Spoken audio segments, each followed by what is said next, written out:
Hi, my name is Nathan. I'm the outreach manager at the R Street Institute. A couple years ago, in June of 2013, I was on the staff of Representative Justin Amash at the time. And when the revelations began, his office, among a few other offices, were very, very interested in this issue and began the long, hard slog to get one small amendment to be brought up to the floor in July of 2013 that really dealt with one specific part of metadata collection, and we were so close, 205 to 217. But while the representative's amendment may have lost, it really, I think, jump-started a conversation that is continuing today with the introduction of the Surveillance State Reform Act and a number of other bills, including the amendment that Massey and Lofgren worked on that dealt with backdoor collection. On the House floor, as a staffer, I think it's worth noting that on the House floor during the amendment, and I'll talk about that because that's where I was, to hear representatives like Representative Gabbard and Representative Poe speaking together as Republicans and Democrats coming together and talking about surveillance and the need to make real reforms and how we can't just rubber stamp the continued surveillance of Americans and invasion of privacy and the importance of the Fourth Amendment versus members from the Intelligence Committee, who were also on the left and the right, talking about how the only reason that people are in favor of surveillance reform is because they want their Facebook likes to go up. And I think that's a totally inappropriate approach that members of Congress need to remember, that this isn't about a popularity contest. This isn't about winning a dorm room conversation at 2 a.m. in the morning in a college dorm. It's actually about the preservation of the Fourth Amendment for Americans all across the country. Whether it's my grandma who only sends letters, to my younger brothers who don't know how to send letters. It's about the preservation of the Fourth Amendment. And I think what Representative Pocan and Representative Massey have done is continue that legacy of bipartisan support to really push forward this issue. We're in the midst of a bunch of votes, as your offices are dealing with, that are partisan as they get when it comes to the budget. We're going to be talking about entitlement reform. You're going to talk about military spending. This is the one area that Republicans and Democrats can really come together, and I would implore you to talk to your offices and take those phone calls seriously from constituents and emails from constituents who go into town halls and they're really concerned about their Fourth Amendment protections. And this bill, and this is why your bosses should be co-sponsoring this bill, is because this sets the pattern, this sets the standard to address these Fourth Amendment concerns. The problems of the Patriot Act has presented our country over the past 14 years. Who knows if it gets a vote on the floor, but it does set a standard that we can push for reforms.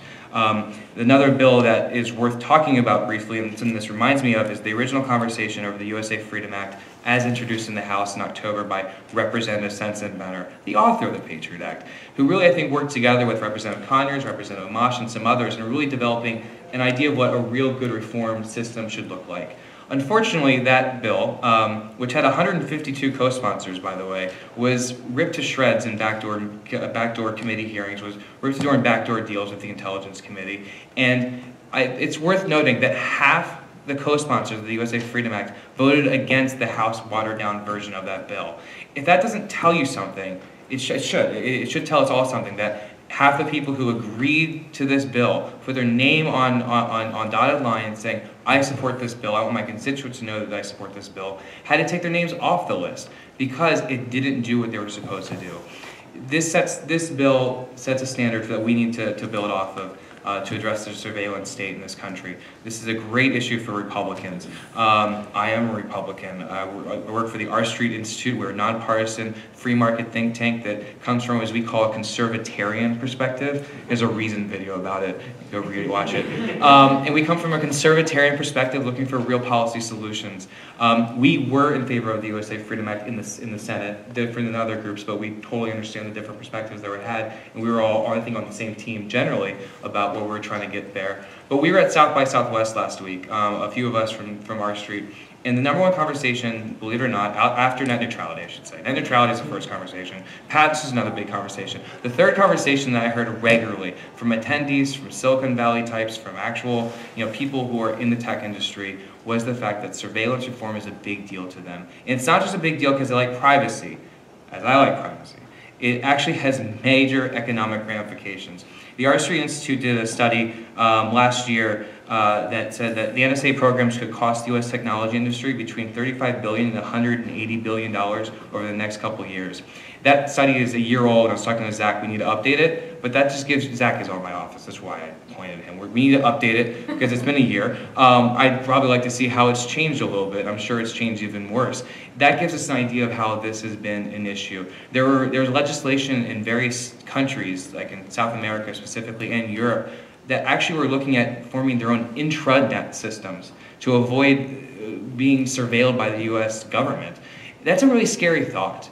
The idea that you could, these sort of surveillance state programs that the NSA is just blindly continuing to do could actually have major ramifications on the fracturing of the internet. Talk about an economic problem. So as we go forward with this conversation, we've dealt with this and talking with people at South by Southwest and the various panels and others, and they're continuing to have those conversations. Obviously, Credo and others are doing some great work. We're talking to activists and trying to build out the support. FreedomWorks has also done some great activity showing that this is a conservative approach to legislation.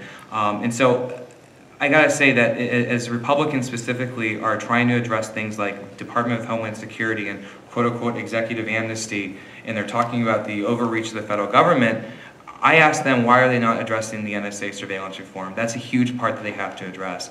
You can't address the other laundry list of tech policy issues that are in House Judiciary and Senate Judiciary without addressing these issues. Email Privacy Act is a big issue that needs to be addressed now. That's dealing with the privacy of your emails. What to do about drone surveillance and drone privacy. CIA surveillance in Congress and the Senate, that still hasn't been necessarily addressed. And then also the cyber surveillance bill, and not to mention another red meat item for Republicans, the IRS scandal involving the monitoring of conservative-leaning groups. I think these are all issues that fit into that conversation of surveillance and privacy and Fourth Amendment, but I think NSA is at the top of the list, and I'd encourage you to work with your offices to find a way to co-sponsor the SSRA, or at least finding ways of advocating for real reform, and working with great members like Representative Buchanan and Representative Massey, who have been doing a great job leading this.